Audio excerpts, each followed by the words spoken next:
بسم اللہ الرحمن الرحیم نحمد و نصلی و نسلم علی رسول الکریم اما بعد۔ محترم سامعین کرام، درس کی ابتدا میں قرآن مجید کی عظمت اور فضیلت کے متعلق مختصراً کل گفتگو کی گئی، اور کل یہ بات آپ حضرات کے سامنے آئی کہ چونکہ قرآن مجید بذریعہ وحی نازل کیا گیا ہے، تو کہا تھا کہ آج کے انشاءاللہ عزیز اس درس میں مختصراً وحی اور اس کی اقسام یا اس کی کیفیات کو بیان کیا جائے گا۔ محترم سامعین کرام، وحی عربی زبان کے لفظ ہیں، اس کے معنی ہے جلدی سے خفیہ طریقے سے اشارہ کر دینا، جلدی کے ساتھ خفیہ طریقے سے اشارہ کر دینا، یہ وحی کا لغوی معنی کہلاتا ہے، یہ وحی کا لغوی معنی کہلاتا ہے۔ محترم سامعین کرام، رسول اللہ صلی اللہ علیہ وسلم پر جو وحی نازل ہوئی، اس کے کیا طریقے ہیں؟ خود حدیث شریف میں آتا ہے، حضرت حارث بن ہشام رضی اللہ تعالی عنہ نے نبی کریم صلی اللہ علیہ وسلم سے دریافت فرمایا، پوچھا کہ یا رسول اللہ صلی اللہ علیہ وسلم کیف یأتیک الوحی، کہ آپ پر وحی کیسے آتی ہے، ٹھیک ہے نا، آپ پر وحی کیسے آتی ہے؟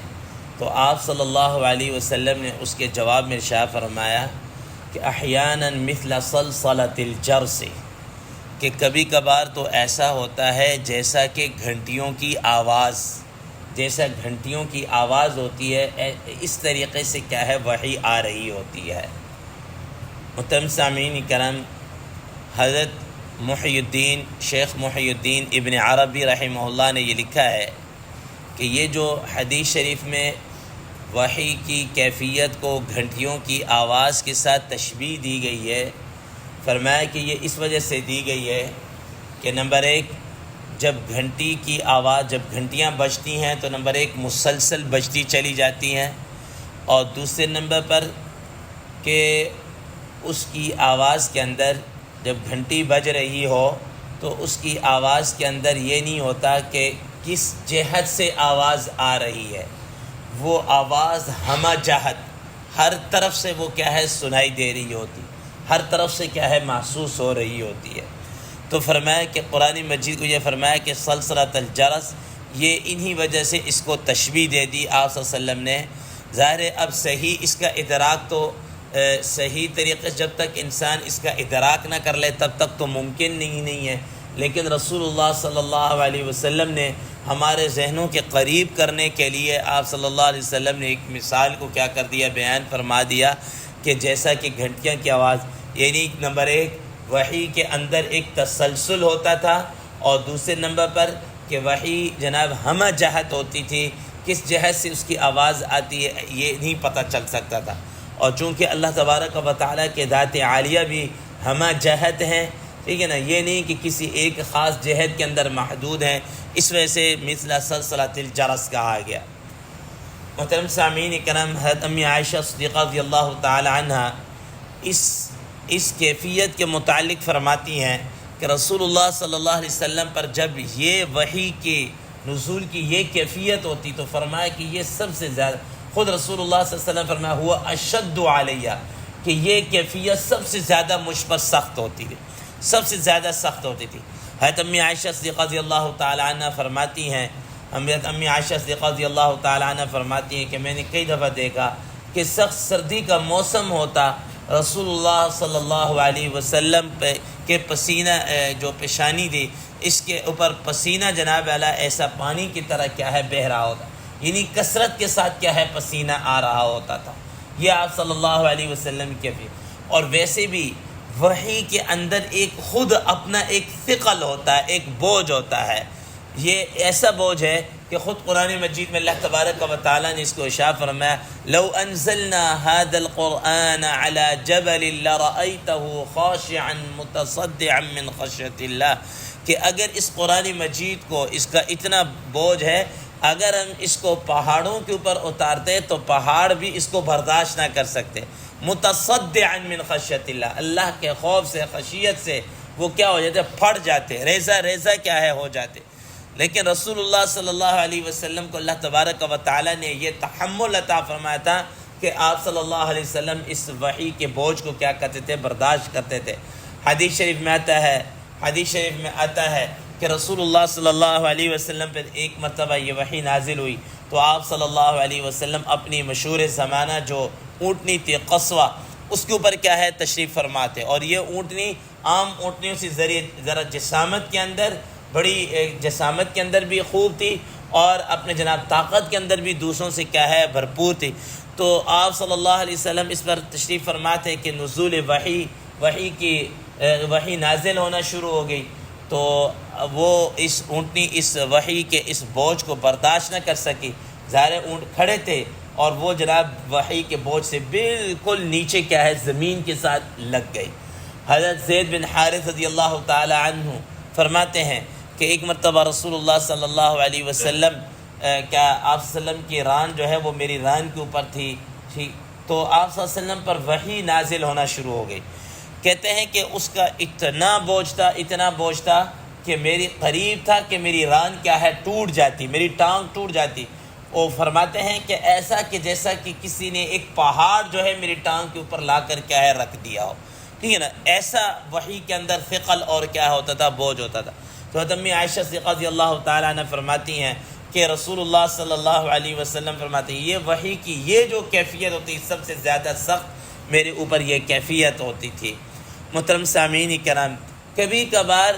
یہ کیفیت جو ہے یار آپ صلی اللہ علیہ وسلم پر طاری تو ہوتی تھی، لیکن اس کے اندر آنے والی جو آواز ہے کبھی کبھار دائیں بائیں والے احباب بھی سن لیا کرتے تھے، جیسا کہ حضرت عمر رضی اللہ تعالیٰ عنہ کے متعلق آتا ہے، فرماتے ہیں کہ جب یہ وحی صلی اللہ علیہ وسلم پر نازل ہوتی تو ہم آپ صلی اللہ علیہ وسلم کے قریب ایسی آواز سنتے جیسا کہ مکھیوں کی بنبناہٹ کی جو آواز ہوتی ہے، اس قسم کی ہم آواز آپ صلی اللہ علیہ وسلم کے قریب سے کیا ہے سن رہے ہوتے تھے، محسوس کر رہے ہوتے تھے۔ اور دوسرے نمبر پر کہ آپ صلی اللہ علیہ وسلم پر وحی جو ہے سیدنا جبرائیل امین علیہ السلام کسی انسانی شکل کے اندر کیا ہے لے کر آ جاتے، انسانی شکل کے اندر کیا ہے لے کر آ جاتے، اور عموماً یہ جو انسانی شکل میں آتے تھے، روایات میں آتا ہے ایک مشہور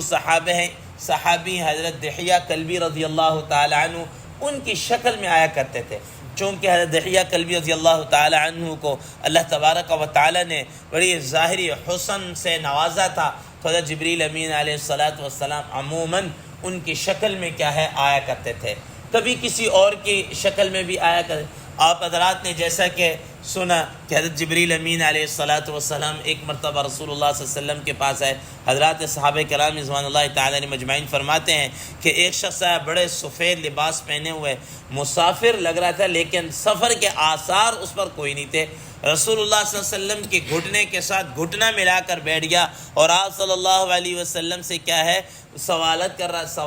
رہا ہے کہ مل ایمان، مل اسلام، مل احسان، اور یہ سارے سوالات یہ احادیث کے اندر مشہور ہے، ٹھیک ہے نا، تو حدیث جبرائیل کے نام سے کیا ہے مشہور ہے۔ رسول اللہ صلی اللہ علیہ وسلم سے وہ سوال بھی کر رہا ہے اور آپ صلی اللہ علیہ وسلم جب جواب دیتے ہیں تو وہ جناب اعلیٰ آگے سے صدقتا بھی کہتا ہے۔ ہم بڑے حیران ہوتے ہیں کہ بڑی عجیب بات ہے، نمبر ایک یہ تو ایک نووارد ایسا ہے کہ اس سے پہلے ہم نے کسی کو دیکھا نہیں، مسافر بھی لگ رہا ہے لیکن سفر کے آثار بھی نظر نہیں آ رہے، کیونکہ عموماً ایسا ہوتا تھا کہ جو سفر سے آتا تھا تو کپڑوں کے اوپر کوئی مٹی یا کوئی گرد و غبار کے نشانات، ان کا دامن اور ان کے کپڑے بالکل سفید۔ اور پھر اگلی بات یہ ہے کہ سوال بھی رسول اللہ صلی اللہ علیہ وسلم سے کر رہا ہے کہ ایمان کسے کہتے ہیں، ایمان اسلام کسے کہتے ہیں۔ جب آپ صلی اللہ علیہ وسلم جواب دیتے ہیں تو آگے سے اس کی تصدیق بھی کر رہا ہے، ہاں جی آپ نے بالکل ٹھیک کہا ہے۔ ہم نے کہا کہ عجیب بات ہے، سوال بھی کر رہا ہے اور تصدیق بھی کر رہا ہے، یہاں تک کہ وہ سارے سوالات کر کے چلے گئے۔ اور تو نبی کریم صلی اللہ علیہ وسلم نے پوچھا کہ اے میرے صحابہ تمہیں پتہ ہے یہ کون تھے، حضرات صحابہ کرام رضوان اللہ تعالی علیہ مجمعین فرمایا کہ ہمیں تو نہیں پتہ ہے، اللہ اور اس کے رسول بہتر جانتے ہیں۔ فرمایا کہ یہ جبرائیل امین علیہ السلام تھے، یہ تمہارے پاس آئے تھے تاکہ تمہیں تمہارا دین کیا ہے سکھا دیں، ٹھیک ہے نا۔ تو اس طریقے سے کسی انسان کی شکل میں حضرت جبریل امین علیہ السلام کیا ہے آ جاتے تھے۔ تو یہ دوسری کیفیت تھی۔ تیسرے نمبر پر یہ کیفیت تھی کہ آپ صلی اللہ علیہ وسلم نے براہ راست کیا حضرت جبریل امین علیہ السلام کو اصل اوریجنل شکل کے اندر کیا ہے دیکھا ہے. اوریجنل شکل کے اندر جبریل امین علیہ السلام تشریف فرما ہوتے ہیں, ٹھیک ہے نا. لیکن یہ بہت کم مرتبہ ہوا ہے. بعض حضرات نے 2 مرتبہ, بعض حضرات نے 3 یا 4 مرتبہ اس طرح کیا ہے ذکر کیا ہے کہ ایک مرتبہ خود رسول اللہ صلی اللہ علیہ وسلم نے حضرت جبریل امین علیہ السلام کو دیکھنے کی فرمائش کی تھی. تو حضرت جبریل امین علیہ السلام فرمایا تھا کہ اے اللہ کے حبیب صلی اللہ علیہ وسلم, آپ مجھے نہیں دیکھ پائیں گے, آپ مجھے نہیں دیکھ پائیں گے. لیکن آپ صلی اللہ علیہ وسلم کے جب اصرار کیا تو